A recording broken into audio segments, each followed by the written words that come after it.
د یو کویتي دینار قیمت 914 روپۍ د پاکستانیانو دپاره خوشحالۍ خبره دا ده چې کویت د پاکستان دپاره د ویزو باندې لګېدلې پابندي ختمه کړې ده. اوس تاسو کولی شئ چې د ویزې دپاره درخواست جمع کوئ او دغه درخواست په اسان پروسس باندې به تاسو ته ویزه میلاویږي.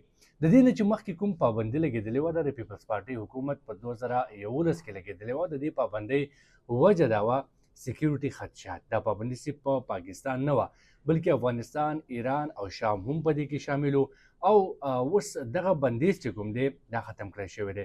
دلته دا خبره هم واضح کوم چې دا بندیز داسې نه و چې سرکاري توګه باندې کویت اعلان کړی پاکستان دپاره، خو هغه پروسس یې دومره مشکل کړی و چې پاکستانیانو به کله د کویت ویزې دپاره اپلای کوله نو هغې کې به دومره ډېر ټایم لګېده چې دوی به بیا په نورو ملکونو ویزو دپاره ترجیح ورکوله.